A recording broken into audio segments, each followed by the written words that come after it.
Starting से ही है ना, जब हमने स्टार्ट किया था ना, लोगों को लगता था कि वी आर मतलब हम लोग छपरी लोग हैं, लिटरली ऐसा उनको लगता था। उनकी मेंटेलिटी कुछ कुछ लोगों की ऐसी है, बट उन लोगों को ये नहीं पता है 2021 में ये स्पोर्ट्स ओलंपिक में आ चुका है। ऐसा था कि सारे बॉयज लोग, तो मैंने हेयर कट कर दिया था फुल मिलिट्री कट बॉयज जैसे, और इन लोगों के साथ स्केट करती थी मैं। एंड जब मैंने स्टार्ट किया था तभी तो स्केट पार्क था ही नहीं, सिर्फ एक गार्डन था।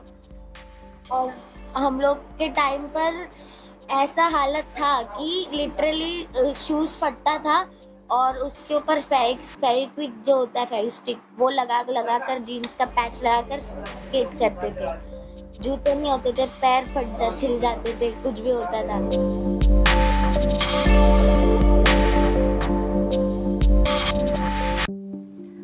Mumbai is a Mahanagar, a city of millions, carrying as many dreams as the people who live in it. And if you zoom in, past the noise and the rush and the sheer overwhelming aliveness of it all, you find stories unfolding on every corner. Ones that stop you in your tracks, ones that leave you awestruck. This is one of them. Shruti Bhosle is 22 from Bandra, Mumbai. She first came to the Bandra BKC City Park to dance. She left with a skateboard gifted to her by a fellow skater and a completely different idea of what her life could look like. Shruti became Maharashtra State Skateboarding Champion in 2021. She went on to win gold at the Nationals and State Championships. She was named a probable for the 19th Asian Games in 2022 and 23. She taught herself an adventure sport that barely exists for women in this country, in a city that wasn't built for it, without a sponsor and against a culture that had quietly made other plans for her. Shruti is part of a small but remarkable group of young Indian women who have turned skateboarding into something more than sport, a declaration, a reclaiming of space, a form of resistance. Documentary photographer Chantal Pinzi came to Mumbai and pointed her camera at this world. At Shruti skating through Dharavi, doing a 180-degree ollie in a sari at Carter Road, riding the local train home with her board. The resulting series, Shred the Patriarchy, won the sport category at the 2025 Sony World Photography Awards. Shruti herself has been featured in The Guardian Australia and many other prominent publications around the world. She has a knee injury she can't yet afford to fix and an Olympic dream on hold. And she spends her time now teaching other young women to skate because she knows better than most what happens when a young woman in this country is handed a board and told, "This is yours too."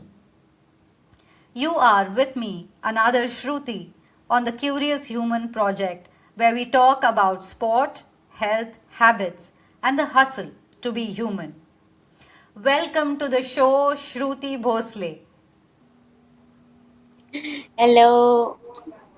I'm so excited Thank you are you. here. Thank you for inviting me like for this podcast. मैंने जब आपकी story पढ़ी तो मैं इतनी excite हो गई, मुझे लगा इतनी इंस्पायरिंग स्टोरी है आपकी, मुझे आपको मेरे पॉडकास्ट पे बुलाना चाहिए और मुझे आपकी पूरी कहानी सुनने के लिए मैं इतनी बेताब हूँ। तो पहले आप मुझे ये बताएं कि आप बांद्रा में पैदा हुई और आप मुंबई से हैं, तो मुझे थोड़ा आपके चाइल्डहुड के बारे में बताइए, मुझे अपनी फैमिली के बारे में बताइए, अपने पेरेंट्स के बारे में, वो क्या करते हैं, आपका चाइल्डहुड कैसा था, क्या आपको स्पोर्ट्स में शुरुआत से इंटरेस्ट था? मैं जब भी मतलब 13 इयर्स की थी तभी मैंने स्केटबोर्डिंग स्टार्ट किया था 2017 में। हम्म। और मैं बांद्रा में रहती हूँ, मुंबई में। और मेरा बॉर्न और ब्रॉटअप है नवी मुंबई से, एरोली से। हम्म। और मैं स्टार्टिंग से स्कूल में से ही मैंने स्टार्ट किया था। और वैसे तो मैंने स्कूल में से मतलब बाहर से स्टार्ट किया था, बट जब स्कूल में थी तब स्टार्ट किया था। हम्म। एंड मेरे फैमिली में जैसे मैं 3 साल की थी तब से मॉम नहीं है, बस हम्म। डैड है, दादी है। दादी और डैड ने, चाचा चाची इन लोगों ने संभाला है। तो बट ये स्ट्रगल उन लोगों को मतलब अलग ही लगता है, because I am from typical proper Bhosale family Marathi. Hmm. So they thought it is मतलब गर्ल्स का स्पोर्ट है ऐसे, गर्ल्स का स्पोर्ट नहीं है, बॉयज का है ऐसे वैसे। तो हम्म। उनको भी समझने थोड़ा टाइम लग गया about this sport, hmm. But they are now supporting me.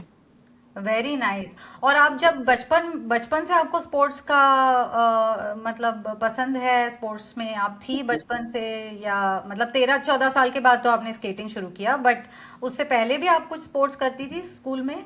School में नहीं, मतलब छोटे मोटे तो होते ही रहते थे, बट एक मैं डांस भी, मुझे डांस करना अच्छा लगता था। स्कूल में हम्म। मैं डांस कंपटीशन या फिर कुछ फेयर वैसा इवेंट होता था तो मैं डांस करती थी। देन मैं ऐसे अकेले डांस प्रैक्टिस करने के लिए इधर घर के पीछे गार्डन है वहां गई थी। Then I saw some boys की वहां पर वो लोग स्केट बोर्डिंग कर रहे हैं।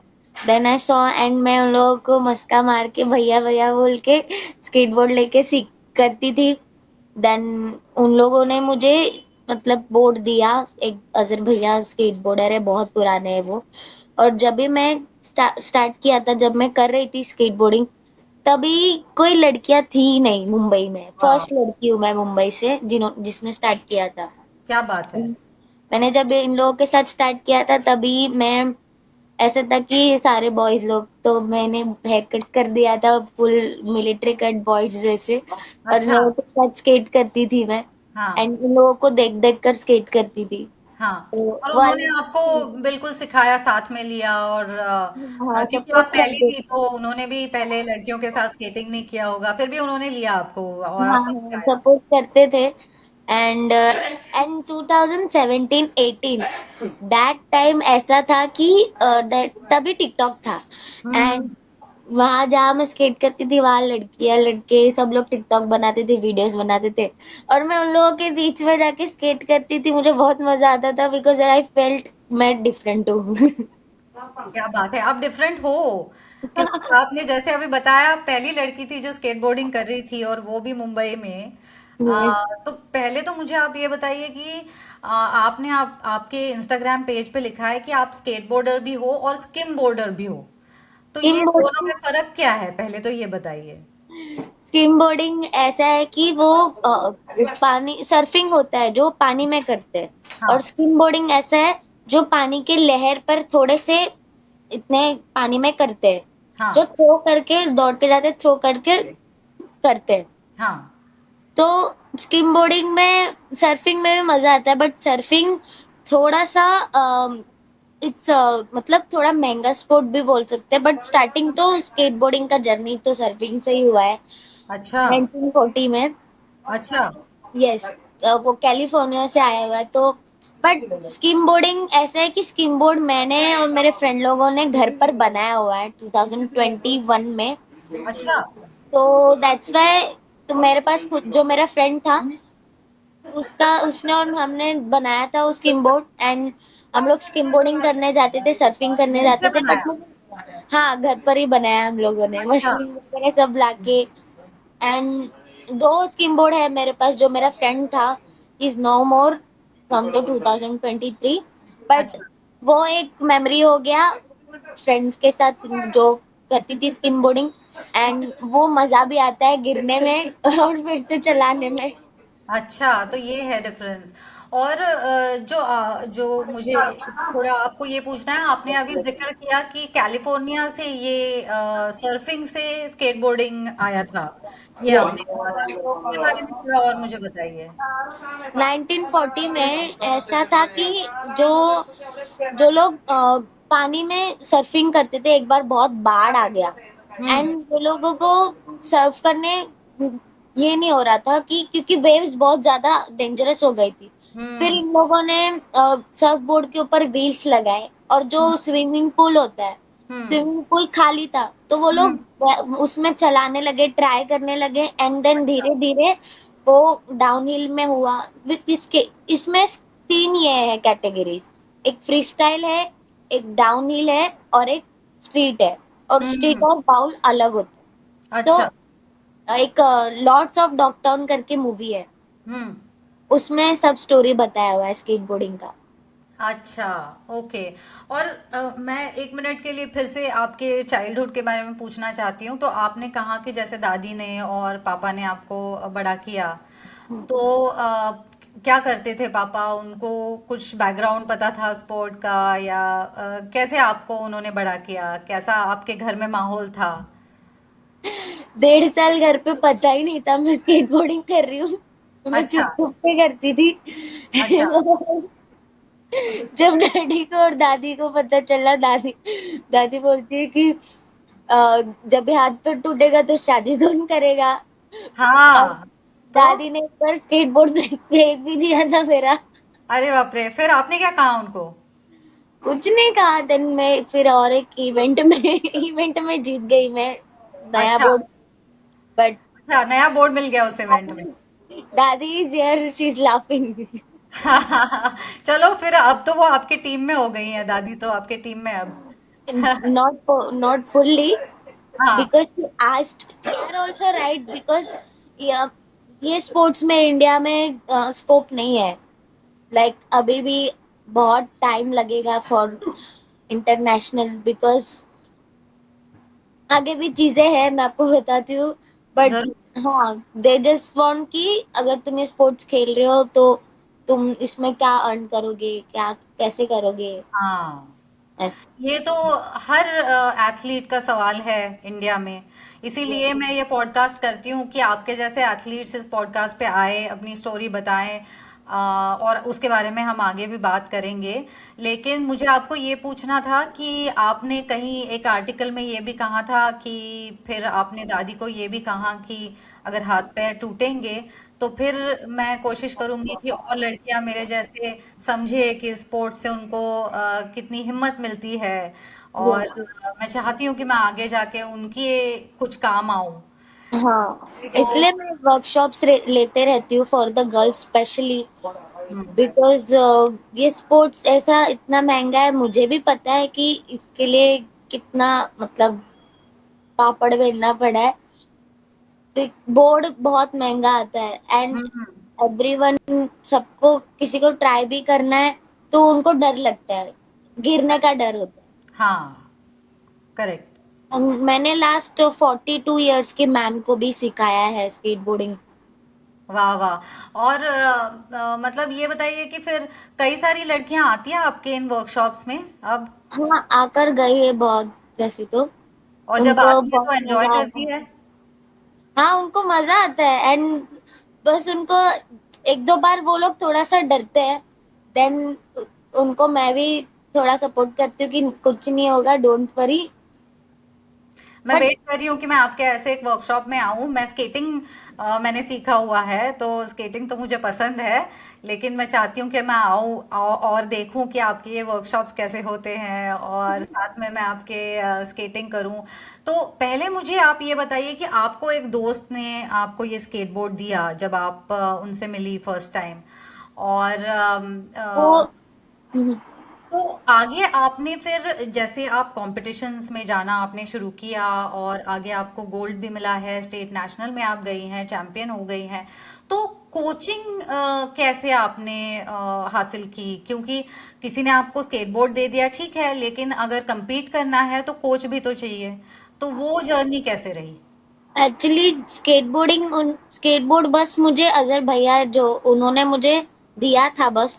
बट मैं उन लोगों के साथ में सीखती गई, मतलब खुद से देख देख कर, गिर पढ़ कर, खुद ही प्रैक्टिस करके, क्योंकि मैं उन लोगों के साथ में दोपहर को 12 बजे तक से लेके शाम के 7 बजे तक उन लोगों के साथ ही रहती थी दिन भर पार्क में। बिकॉज तभी जब स्टार्ट किया था तब छुट्टी का भी टाइम था, हम्म। एंड कभी कभी स्कूल का बंक मार के भी गई हूँ बहुत बार। अच्छा, तो ये मेन आपका फिर ड्रीम बन गया उस टाइम पे बेसिकली। हाँ, और तो इस बैंगलोर वाली एंड कंपटीशन के बारे में आप मुझे बताइए, ये कैसे हुआ? जब शुरू किया था उसके कितने टाइम बाद, और ये कौन सा कंपटीशन था? और आपने एक आर्टिकल में कहा था कि ये मेरा जुगाड़ कंपटीशन था। हाँ, हाँ, तो इसको आपने जुगाड़ एक्चुअली क्यों कहा है? बिकॉज वो इवेंट का नाम जुगाड़ है। अच्छा, इवेंट का नाम ही जुगाड़ है। यस। अच्छा। ओके। तो 2019 में मेरा फर्स्ट कंपटीशन था, हम्म। जहाँ पर मैं सेकंड आई थी। अच्छा। और एक बैंगलोर से और एक स्केटबोर्डर थी। Now she doesn't skate that much. Hmm. But अब जब मैं गई थी तभी मुझे कोपाल गोयल करके एक मैम है, उन्होंने मुझे स्पॉन्सर किया था 5,000 रुपीज। उन्होंने सब कुछ मेरे लिए कर दिया था। बॉयज मतलब जो भैया लोग थे उनको बताया था। एंड बस मेरा सब कुछ बुकिंग वगैरह हो गया था, बट घर वाले नहीं माने थे। डैडी ने पहले बोले थे जाने, फिर बाद में एंड में मेरा सब बुकिंग हो गया, तो बट मैं चली गई थी। इट्स लाइक के भाग के चली गई थी। अच्छा, भाग के चली गई थी। और फिर वहां जब पहुंची तब तो घर में पता चल गया होगा कि आप घर में है नहीं, फिर क्या हाँ, हुआ? बस में बैठने के बाद ही डैडी को पता चल गया कि मैं जा रही हूँ। सुना नहीं मैंने, फिर जाकर आई, सेकंड आई मैं, मर्चेंडाइज जीती बस। फिर क्या बोला डैडी ने? कुछ नहीं बोले। अच्छा। तो ऐसा वो कोई ऐसा कोई मोमेंट था शुरुआत की जर्नी में जब आपने कुछ पार्टिसिपेट करना शुरू किया और जीतना शुरू किया, जब एक ऐसा कोई पल आपको याद है जहाँ पे डैडी ने या दादी ने फिर सम सॉर्ट ऑफ एक्सेप्टेंस कि दिखाया कि हाँ अब हम देख पा रहे हैं कि आप तुम इसमें अच्छा कर रही हो? वो तो तब हुआ जब मैं नेशनल में जीती तब। अच्छा, ये कब था? 2021। अच्छा। बिफोर दैट मैं यहाँ पर थोड़ा नहीं रहती थी। मैं नवी मुंबई में शिफ्ट हो गई, जहाँ पे मेरे फ्रेंड्स लोग रहते थे, लॉन्ग बोर्डिंग और स्केट बोर्डिंग जो करते हैं। तो मैं वहां पर शिफ्ट हो गई थी 2020 में, लॉकडाउन में। हम्म। तो वहां पर जाने के बाद में मैंने उन लोगों से, वो लोग ऑलरेडी क्लासेस लेते थे, तो हम्म। मैंने उन लोगों के साथ ज्वाइन किया। एंड 2 ढाई दिन 3 साल तो मैंने क्लासेस लिया और हम्म। खुद का रिसाइकल चलाया। हम्म। और जैसे अर्निंग मैंने उससे किया, रेंट भरती थी उससे ही, और वैसे ही प्रैक्टिस भी करती थी। एंड फिर 21 को स्टेट और नेशनल खेल लिया। एंड वही क्लासेस, इसलिए मैं मतलब क्लासेस ले पाती हूँ अच्छे से। आज तक मेरा कोई स्टूडेंट इंजर्ड नहीं हुआ है, क्या बात है। Because I have a good experience. मैंने 3 साल से बच्ची से लेकर 42 एज की मैम को ही सिखाया है। अच्छा। तो मुझे ये बताइए कि जो आपके साथ में स्केट करते हैं शुरुआत से, एक कम्युनिटी आपकी होगी, स्केटबोर्डिंग में हमेशा एक कम्युनिटी होती है। पहले थी। हाँ। जैसे यहाँ यहाँ के लोग जो थे उन लोगों से अलग हो गई थी मैं, बिकॉज नवी मुंबई में रह रही थी तब मैं फ्रेंड्स लोग के वहाँ साथ। स्केट पार्क्स हैं? नवी मुंबई में है स्केट पार्क। एंड जब मैंने स्टार्ट किया था तभी तो स्केट पार्क था ही नहीं, सिर्फ एक हम्म। गार्डन था। हम्म। और हम लोग के टाइम पर ऐसा हालत था कि लिटरली शूज फटता था, और उसके ऊपर फेविक्विक जो होता है, फेविस्टिक, वो लगा लगा कर, जीन्स का पैच लगाकर स्केट करते थे। अरे बाप रे। जूते नहीं होते थे, पैर छिल जाते थे, कुछ भी होता था। अभी के जो स्केटर्स आए हैं, सब लोगों को सब मिला है, स्केट पार्क मिला है, बोर्ड मिला है, और ये मिला है, शूज मिला है। अभी जल्दी से आ जाते हैं ब्रांड्स कोलैब के लिए कुछ भी। जब मैंने स्टार्ट किया था तभी तो कुछ भी नहीं था। और हम्म। लोग भगाते भी थे स्ट्रीट से, अगर हम लोग को गार्डन में दूसरे, मतलब हम लोग स्पॉट पे ऐसे करते थे अलग अलग। वॉचमैन भगाते थे या फिर कोई भी हमको ये करता था, बिकॉज लोगों को भी ऐसा लगता था कि आप इंजर्ड हो जाओगे, यहाँ पर मत करो, गिर जाओगे ऐसे। हम्म। राइट। और आपकी कोई कम्युनिटी होगी, इसकी दोस्त होंगे जो साथ में हाँ, मिलके आप सारे, आपके ड्रीम्स हैं साथ में कुछ करने के, तो उन वही। दोस्तों के, उस कम्युनिटी के बारे में बताओ जो अब है शायद। अब अभी मेरा कम्युनिटी वगैरह ऐसा कुछ नहीं, I am in the wild wild women only. Which is again you have to tell me what that is. Before that I want to tell कि निर्वाणा करके हमारा जो ग्रुप था, नवी मुंबई का, यहाँ का हाँ। जो ग्रुप था वो मेटेओरिक ग्रुप था। ओके। बट यहाँ से मैं मतलब वहां शिफ्ट होने के बाद उन लोगों के साथ निर्वाणा स्कूल ऑफ स्केटबोर्डिंग करके हमारा ऐसा क्रू क्रू था। और अच्छा। उसका जो मेन पर्सन था, जो मेरा फ्रेंड था, वो ऑफ होने के बाद में सब स्प्रेड हो गए, सब अलग अलग हो गए। हम्म। ऐसा हो गया 2023 में। अच्छा। तो बट उन लोगों के साथ में भी थी, तो भी वो लोग, मैं स्केटबोर्डर थी, मतलब हम लोग 2 स्केटबोर्डर थे। हम्म। और बाकी के जो लोग थे 3 4 लोग, वो लोग लॉन्ग बोर्डर थे, डाउनहिल अच्छा। लॉन्ग बोर्डर और फ्री स्टाइल लॉन्ग बोर्डर, ऐसे। अभी हम्म। डाउनहिल में हम लोग जाते थे, मैं भी स्केट करती थी डाउनहिल में। डाउनहिल में ऐसा होता है, जो डाउनहिल वाला रोड्स होते हैं हाँ उसके ऊपर स्लाइड्स करना, उतरना, हाँ वो होता है हाँ। डाउनहिल। और फ्री स्टाइल मतलब ट्रिक्स करना उसके ऊपर, और स्ट्रीट मतलब अलग होता है, अच्छा जो स्टैग पे करते हैं या रेल पर होता है अच्छा। वैसे। हम्म। तो ये हमारा अलग ग्रुप था। अभी जो मैं वाइल्ड वाइल्ड वुमेन में हूँ, ये मैं 2000, अभी मुझे 2 साल हो गए वाइल्ड वाइल्ड वुमेन में। वाइल्ड वाइल्ड वुमेन एक हिप हॉप कलेक्टिव वुमेन का ग्रुप है, इंडिया का फर्स्ट, जिसमें 5 रैपर गर्ल्स है, हम्म। 2 बी गर्ल्स है, मैं एक स्केटबोर्डर हूँ और एक ग्राफिटी आर्टिस्ट है। वाह, so inspiring. So tell me more about it, क्या करता है ये ग्रुप? आ, ये पेट्रियार्की और मतलब वुमेन्स के ऊपर सब रैप लिखते हैं ये लोग, और अच्छा लाइव परफॉर्मेंस करते हैं। अच्छा। और वुमेन एम्पावरमेंट के लिए काम करता है ये ग्रुप। यस और यस यस। ये मुंबई में करता है कोई शोज, कोई स्ट्रीट शोज ऐसी चीजें करता है ये ग्रुप, या ये ऑनलाइन डालता है अपना काम सारा? नहीं नहीं, लाइव होता है। अभी मेरे सारे फ्रेंड लोग गए हैं जो रैपर्स है, वो लोग ले यूनियन ऐसा कुछ जगह है, हम्म यूके में गए आई थिंक। हम्म हम्म। तो वो लोग वहां परफॉर्म करने गए स्टेज पर लाइव। अरे वाह वाह। और ये ग्रुप आपको मिला कैसा है? क्योंकि ये ग्रुप तो सिर्फ स्पोर्ट्समैन का ग्रुप नहीं है, इसमें तो बहुत सारा मिक्स है, कोई आर्टिस्ट है, आप जैसे स्पोर्ट्समैन है। तो आपको ये ग्रुप मिला कैसे और आप उनके साथ में कैसे काम करने लगे? एक्चुअली क्रांति नारी करके जो मेन वही ग्रुप में की रैपर है। तो मैं इवेंट था, एक ऐसा जैम रखा हुआ था हम्म। अ, ये काटा रोड स्केट पार्क में, बैंड्रा वेस्ट में। एंड तभी फिर ये क्रांति को मिली मैं फर्स्ट टाइम। एंड बाद में मैंने क्रांति को ऐसे ही मैसेज किया कि क्रांति कुछ होगा काम तो मुझे बताना, बिल्कुल मैं आई विल हेल्प, ऐसा वगैरह। तो क्रांति ने सरप्राइजिंगली मेरे को ऐड कर दिया ग्रुप पर। एंड हमारा ऐसे कि हम जब भी स्टेज पर परफॉर्म करते तब 5 रैपर गर्ल्स रैप करते हैं, 2 बी गर्ल्स है जो वो लोग डांस करते हैं, और लाइव पेंटिंग ग्राफिटी चालू होता है और मैं उनके बीच में स्केट करती हूँ। वाह।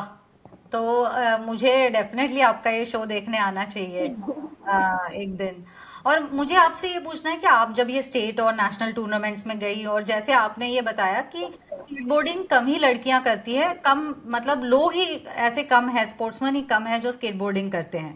ठीक है, हाँ स्केटिंग तो खैर एस्टेब्लिश्ड है इंडिया में, बट स्केटबोर्डिंग में बहुत कम लोग हैं। तो जब आप ये नेशनल और स्टेट टूर्नामेंट्स में गए तो आप इंडिया के बाकी स्केटबोर्डर्स को मिले होंगे। तो यस यस, सबको मिलूँ। स्टोरीज, उनसे क्या बातें हुई? उन्होंने अपना कुछ बताया होगा, क्योंकि वो भी अपने सिटी में ऐसे ही मतलब जगह ढूंढ ढूंढ के करते होंगे स्केटबोर्डिंग। तो उनसे आपने क्या सीखा?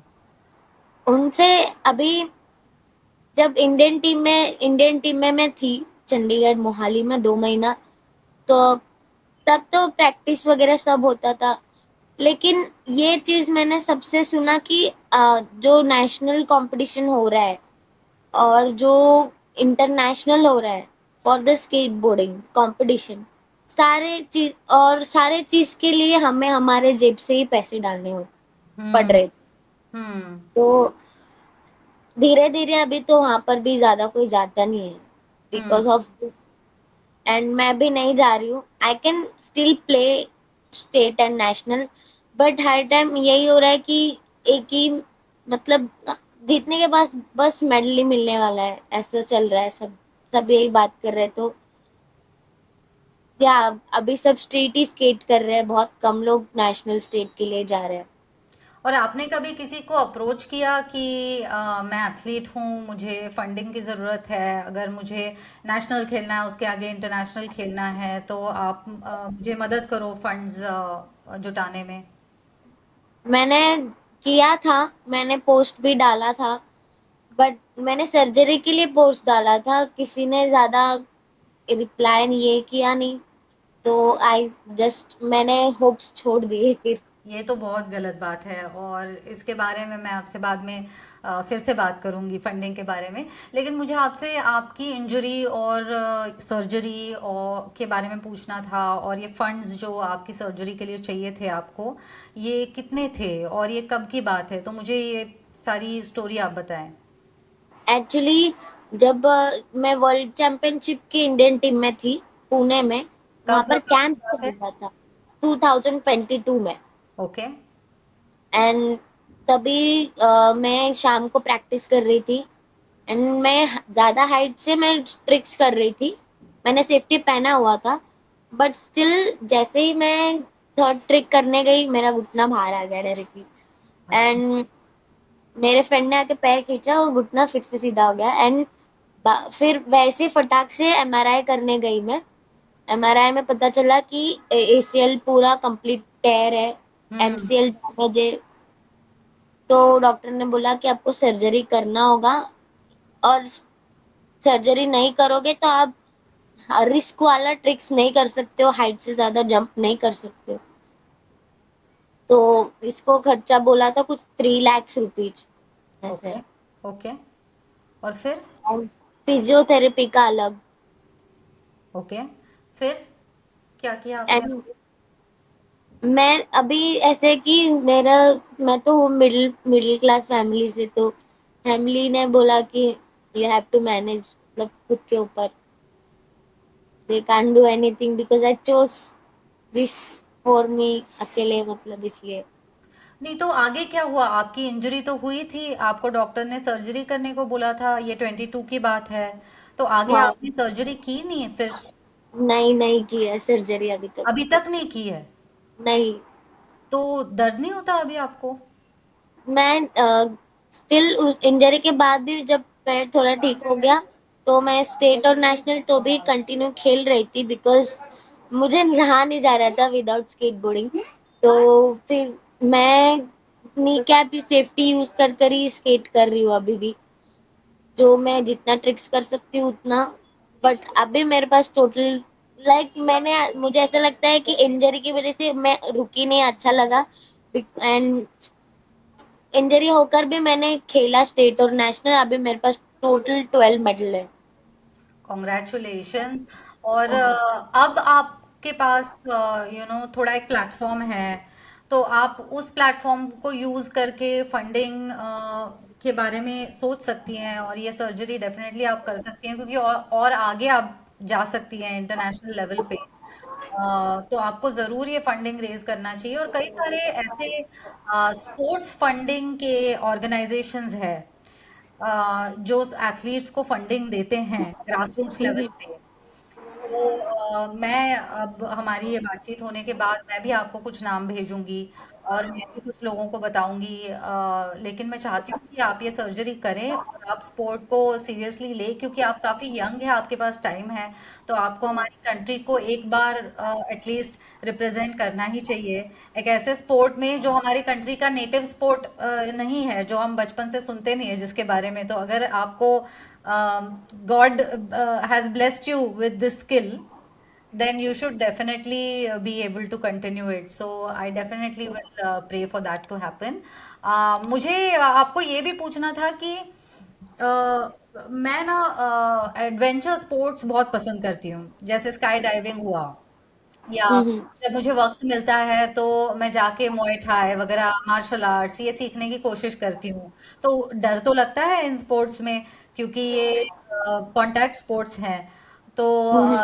मुझे उसका जो एडवेंचर एलिमेंट है कि अपने आप को out of the comfort zone डालना, जिसमें इंजरी हो सकती है कांटेक्ट स्पोर्ट्स में भी, अगर आप बिगिनर हो तब भी आपको हो सकती है।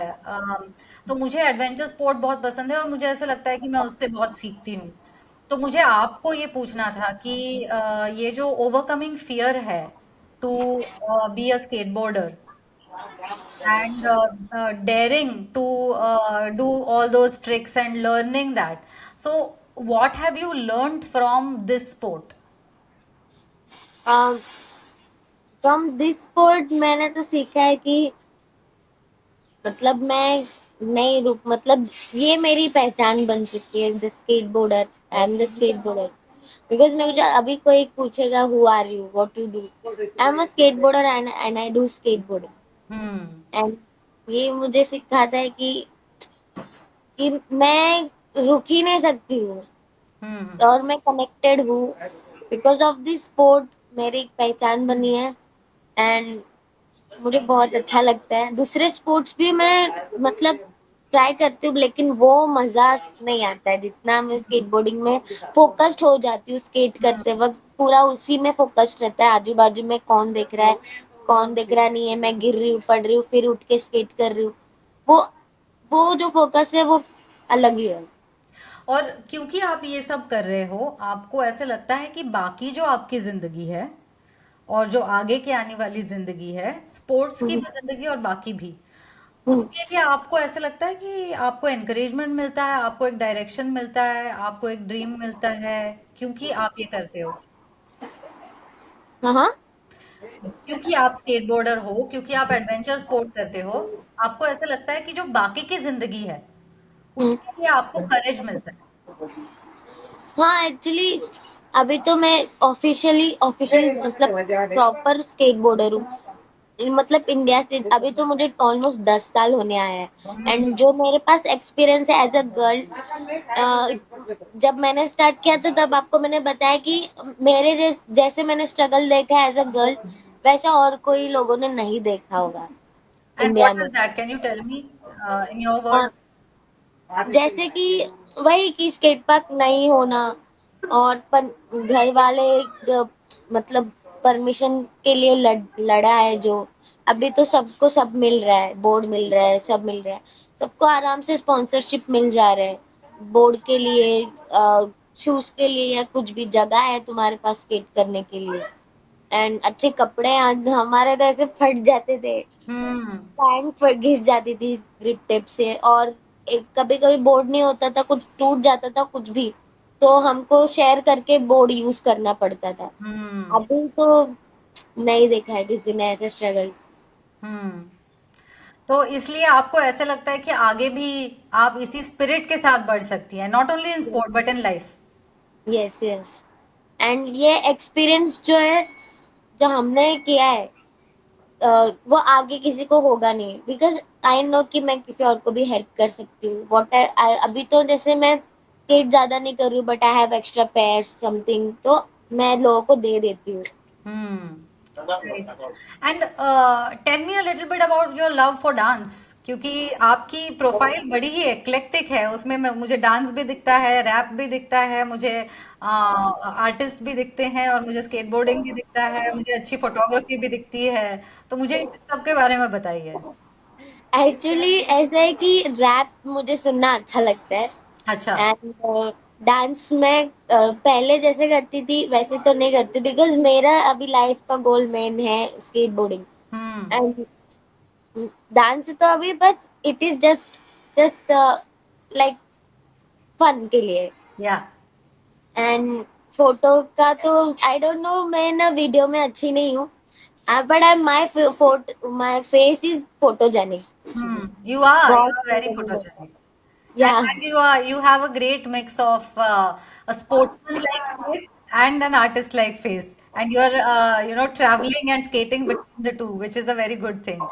Yes yes. uh, मुझे मुंबई के स्केटिंग कल्चर के बारे में थोड़ा बताइए, कहाँ कहाँ पे है स्केट पार्क्स, और क्या सब लोग वहाँ जा सकते हैं, कहाँ, और आपको किस उम्र के लोग वहाँ पे दिखते हैं, और क्या कल्चर है उसके बारे में बताइए। जो बैंड्रा वेस्ट में है कार्टर रूट स्केट पार्क, वहां पर सब, वो तो ओपन स्केट पार्क है। या।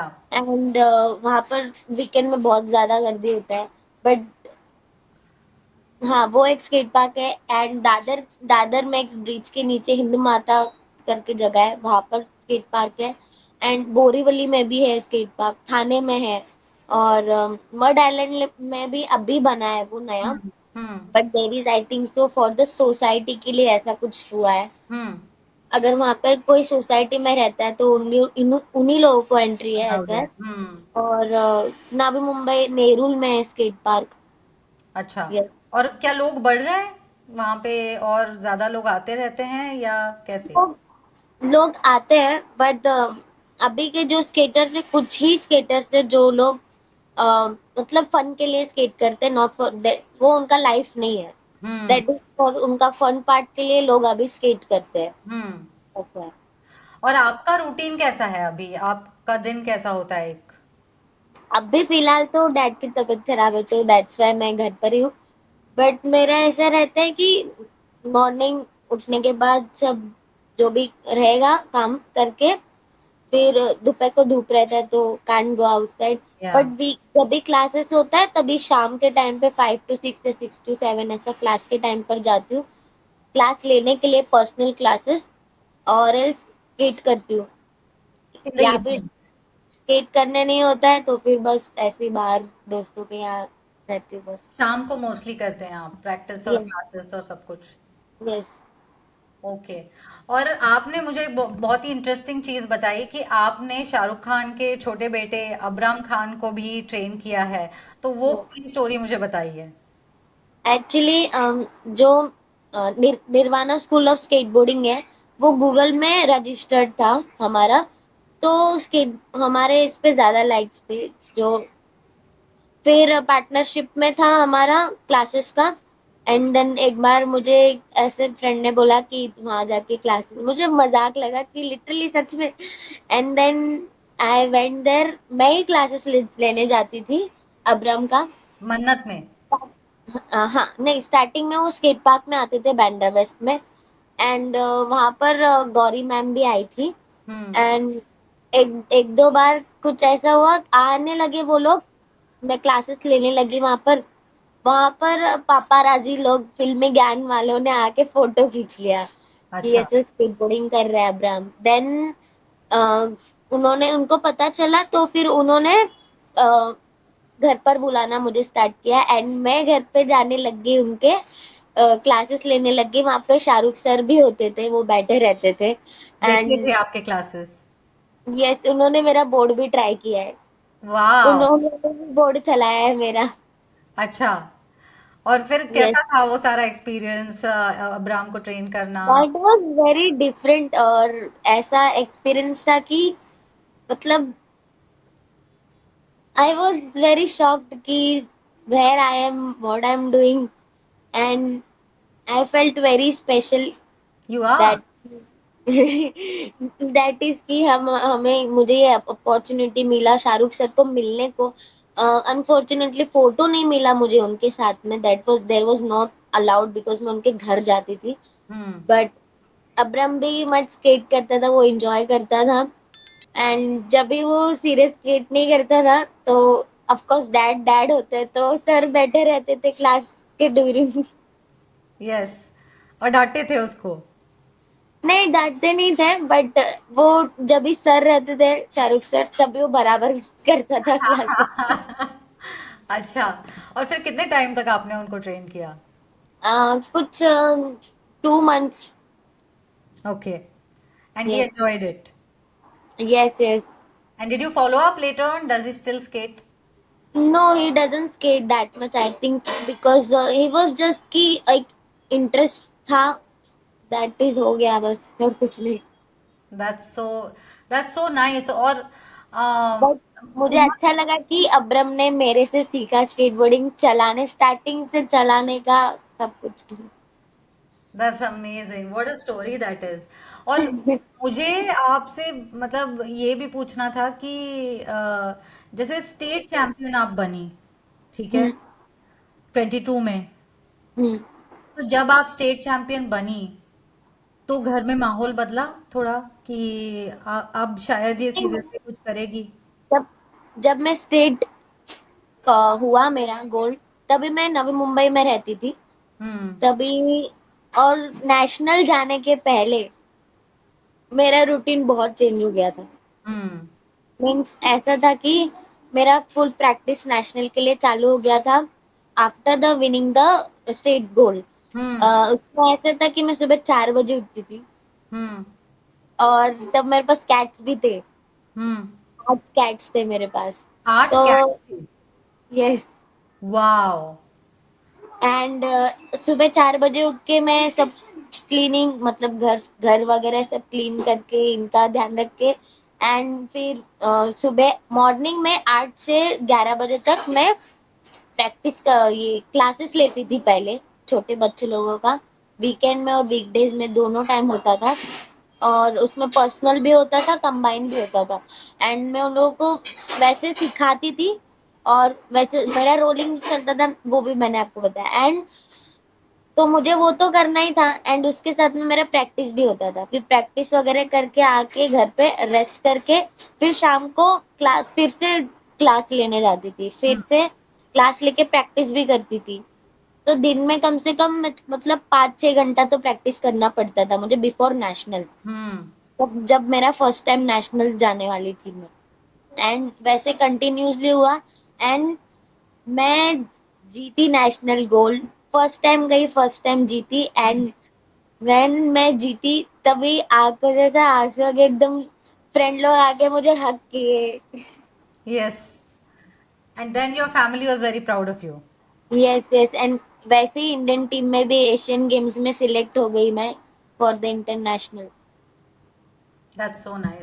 That's really inspiring, and because it is inspiring, I know that you've been featured in the Guardian Australia and other publications.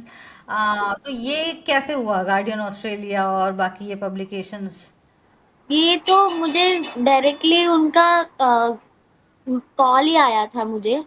वो मैम को मतलब प्रोजेक्ट था उनका भी कि गार्जियन ऑस्ट्रेलिया में उनको प्रोफाइल ये करना है, मतलब ये सारे जो अननोन स्पोर्ट्स है ये या दिखाने का, या जो कि बहुत ढके हुए हैं, लोग को दिखाई नहीं देते ये करेक्ट स्पोर्ट करेक्ट. ज्यादा। यही तो और रीजन है जिसकी वजह से हम ये पॉडकास्ट कर रहे हैं. मैं भी इसीलिए चाहती थी कि आप इस पॉडकास्ट पे आए, क्योंकि कई सारे ऐसे स्पोर्ट्स हैं इंडिया में जो लोग कर रहे हैं जिनकी हम बात ही नहीं करते. तो पहले. एक्चुअली लोग स्टार्टिंग से ही है ना, जब हमने स्टार्ट किया था ना लोगों को लगता था कि वी आर मतलब हम लोग छपरी लोग हैं, हम्म लिटरली ऐसा उनको लगता था। उनकी मेंटेलिटी कुछ कुछ लोगों की ऐसी है। हम्म बट उन लोगों को ये नहीं पता है 2021 में ये स्पोर्ट्स ओलंपिक में आ चुका है। Correct. There is no roller skating also, right direct skateboarding है। राइट. यस। तो ये जो फोटोग्राफर हैं जिनका काम मुझे बहुत पसंद है, चंताल पिंजी, हम्म तो वो जब आपका शूट करने आई, हम्म। उन्होंने आपको उस शूट के बारे में क्या बताया? उनके साथ कैसे रहा आपका कोलैबोरेशन? कैसे आपने उनका आइडियाज निकाले?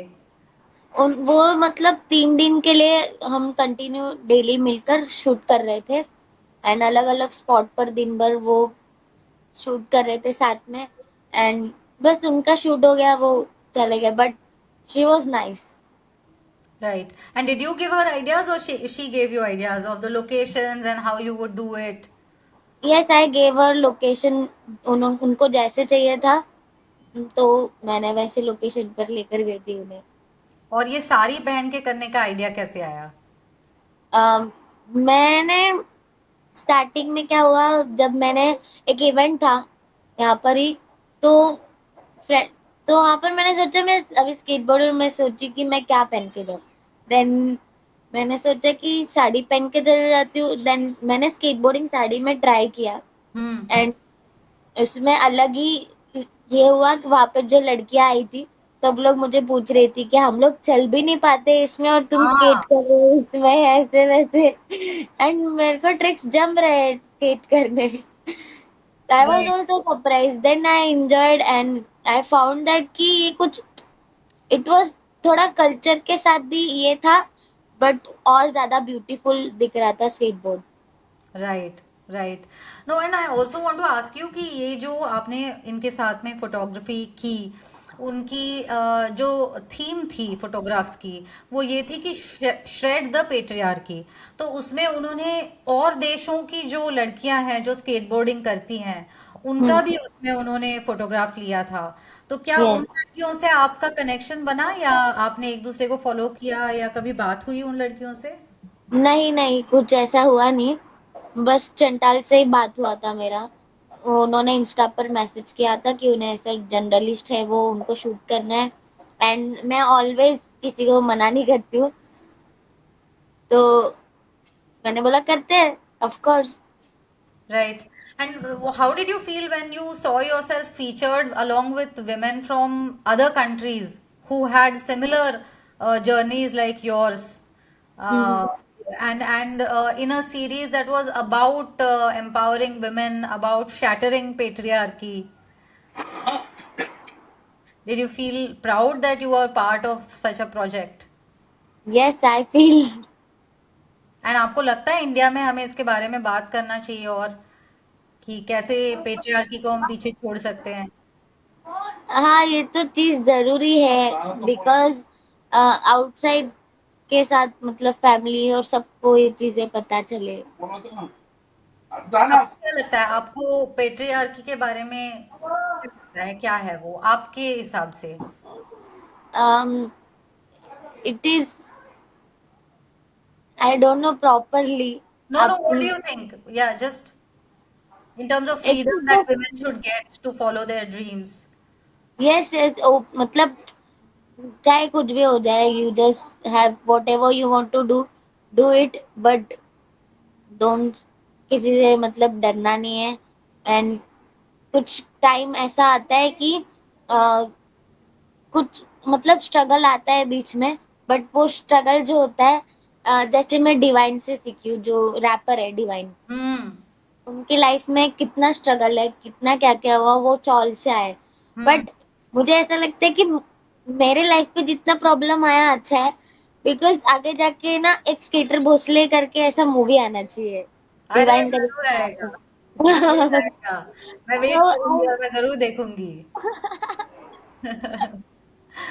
और मुझे आपसे ये पूछना था कि अगर जैसे हमने फंडिंग की बात की, तो क्या कोई फेडरेशन वगैरह है स्केटबोर्डिंग की जिनके पास आप जा सकती हैं? क्योंकि अब अगर नेशनल और स्टेट टूर्नामेंट्स हो रही है तो कोई फेडरेशन होगी, तो उनका कुछ सपोर्ट रहा है, या वो लोग आपके नहीं, टच में रहते हैं? नहीं कुछ सपोर्ट नहीं होता है उन लोगों का, बस ऐसे ही कि आप आओ तो खेलो, बस, अच्छा। बस मेडल मिलेगा, सर्टिफिकेट मिलेगा। सो आप like, it is good for own competition, but बाहर के एनवायरनमेंट पे वो असर नहीं कर रहा है। लोगों राइट। को नहीं पता है, ज्यादा लोगों को, कि हम ये स्पोर्ट्स में इतना आगे तक आए हैं। और क्या लोगों को, उन लोगों को ये पता है कि इंडिया में कुछ ऐसे स्केटबोर्डर्स हैं जिनको अगर सपोर्ट मिलेगा तो वो शायद ओलंपिक्स में भी पार्टिसिपेट कर सकते हैं, क्वालिफायर्स के लिए जा सकते हैं? मैं, मुझे ओलंपिक लिस्ट में भी क्वालिफायर के लिए लिस्ट में नाम आया था। हाँ। जैसे मतलब यहाँ से दुबई में सिलेक्शन ट्रायल्स थे for the Olympics, yeah. But federation ही हमसे 1,20,000 मांग रहे थे। To send you there. Yes. तो मैंने मेरे यहाँ के एमएलए से बात किया, जिसान सिद्दीकी सर से। हम्म। उनसे मिली, मैं उनको बताया सर ऐसे लिस्ट में नाम आया, उनको दिखाया मैंने। हम्म। देन उन्होंने बोला ठीक है करता हूँ, then I did not got any response. अच्छा, फिर नहीं गए आप उनके पास?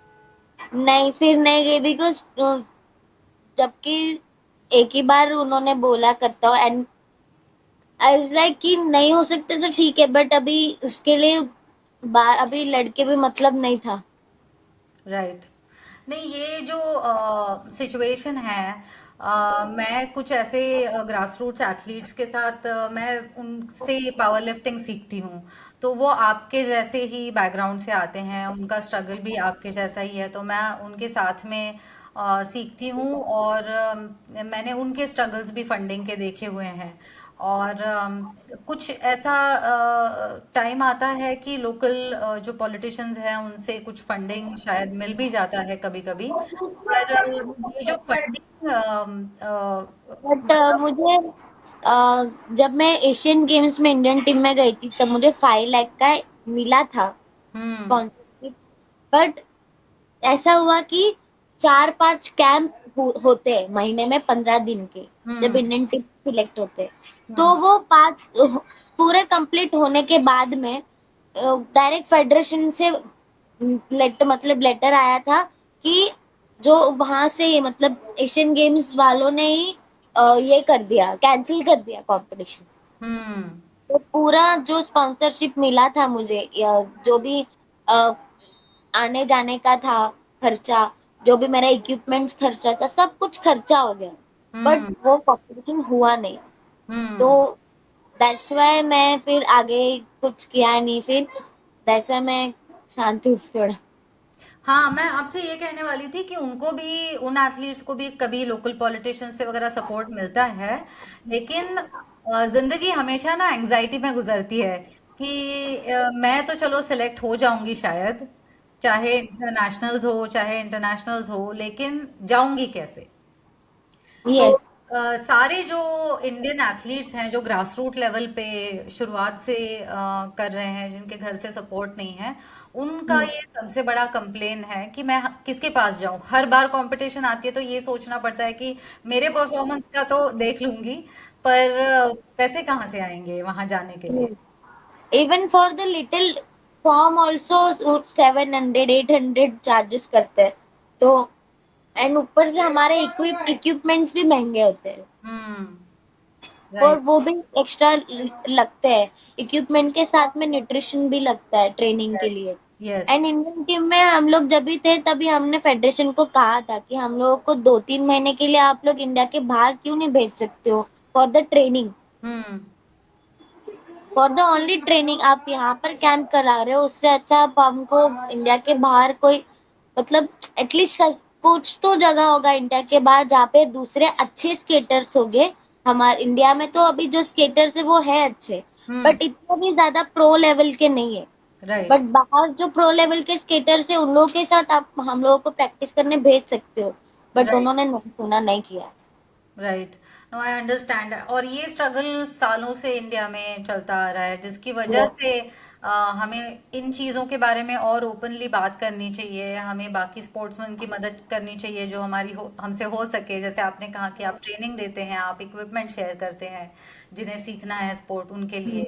और जब आप को या मेरे जैसे लोगों को ब्रांड्स या ऐसे लोग मिलते हैं तो उनसे भी ये एक बार बात हमें करनी चाहिए कि क्या आप एथलीट्स को सपोर्ट करोगे, specially in sports that are not so popular in India right now. इसलिए हमें कलेक्टिवली अपनी आवाज इसके बारे में उठाते रहना बहुत जरूरी है। लेकिन मेरा जाने से पहले आपसे एक और लास्ट सवाल है कि आपका ड्रीम क्या है? मेरा ड्रीम, एक्चुअली ड्रीम मेरा ऐसे भी बोल सकते कि था। मुझे मतलब मैंने पूरी तैयारी कर रखी थी, मुझे ओलंपिक्स जाना है या फिर इंटरनेशनल जाना है। क्योंकि जब मैं नवी मुंबई शिफ्ट हो गई थी 2020 में, तभी मैंने एक गोल बनाया था, सिर्फ 1 साल का, कि मुझे 1 साल में इतना अच्छा बनना है, बेस्ट बनना है। अभी हूँ मैं, बट मुझे बेस्ट बनना है इससे। मुझे डेली, मुझे सारे ट्रिक्स मतलब जितना आता नहीं उससे, और मैं डिसिप्लिन में आऊँ। तो जो डिसिप्लिन वाली चीज है उसमें मैं ऐसा, मतलब बाद में इंजरी के बाद में ही मैं ये हो गई, डिमोटिवेट हो गई। हम्म। इंजरी और ये जो, जब फंड वाली सारी चीजें आ गई तब मैं डिमोटिवेट हो गई। हम्म। बट मेरा ड्रीम तो यही था कि मैं कंटिन्यू मेरा स्पोर्ट्स खेलते रहूं, कॉम्पिटिशन्स खेलते रहूं, इंटरनेशनल जाऊं, कॉम्पिटिशन्स खेलूं, ऐसा था। और आगे अब क्या ड्रीम है? अभी यही ड्रीम होना अभी चाहिए आज भी।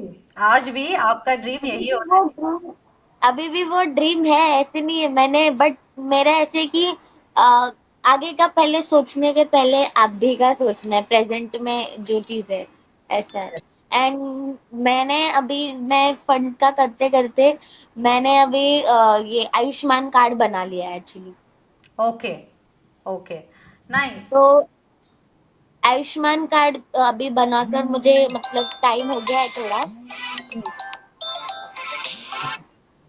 तो उसमें अभी मैं सोच रही हूँ कि आयुष्मान कार्ड तो मैंने बना लिया है, अभी इससे मैं सर्जरी कर सकती हूँ, मुझे हम्म। फंड की जरूरत नहीं पड़ेगी। हम्म। तो ऐसे नहीं मैं ड्रीम करना छोड़ रही हूँ, मतलब बंद तो नहीं करने वाली हूँ, चालू है, मेरा कोशिश चालू है। अगर ऐसा होता तो फिर मैं क्लासेस लेने का छोड़ के जॉब करती। राइट। राइट। करेक्ट। और मुझे घर वाले बोल, मुझे आपसे ये पूछना है कि अगर किसी को आपसे मिलना है, आपसे स्केटिंग सीखना है, स्केट बोर्डिंग सीखना है बेसिकली, तो आपको, आप उन्हें बताएं कि आपको कहाँ कांटेक्ट किया जाए। और आखिर में मुझे आप ये बताइए कि आपके जैसी जो लड़कियां हैं इंडिया में, जो एक मिडिल क्लास फैमिली से आती हैं, जिनमें करेज है कि वो अपने देश के लिए, अपनी फैमिली के लिए कुछ करें, अच्छी स्पोर्ट्समैन बने। तो आपका उनके लिए मैसेज क्या है? अ, मुझे अगर मुझसे स्केटबोर्डिंग सीखना है तो मुझे आप इंस्टाग्राम पर मैसेज कर सकते हो। मेरा इंस्टा आईडी है स्केटर भोसले। आप उस पर मुझे टेक्स्ट डीएम कर सकते हो। एंड मैं यही बोलूंगी कि एवरी स्पोर्ट्स पर्सन को, अभी मैं रिसेंटली पेद्दी मूवी देख कर आई हूँ, that is sports picture. And मैंने वो मूवी देखने के बाद मुझे रिटर्न मेरा उस पिक्चर में इंजरी का मेरा सेम प्रॉब्लम दिखाई दिया। एंड जो उन्होंने भी कंटिन्यू स्पोर्ट्स किया, वो चीज अभी भी मतलब वो एक जुनून है ना, वो निकालना नहीं चाहिए अपने अंदर का। कभी हारना नहीं है। दूसरे लोग फोर्स करेंगे, बताएंगे तुम ये नहीं कर सकते हो, वो नहीं कर सकते हो, तुम्हें ये इंजरी, तुम्हें वो injury, don't stop your self, keep going. Injury में भी सेफ्टी लेकर करते रहो, just do it. And that's a great way for us to end this podcast with those fantastic words from you, Shruti, which is just do it. Thank you so much for joining me. You are such an inspiration, not thank only you. for girls of your age, but also for people like me and many others. I wish you all the best for the future. Thank you so much. Thank you.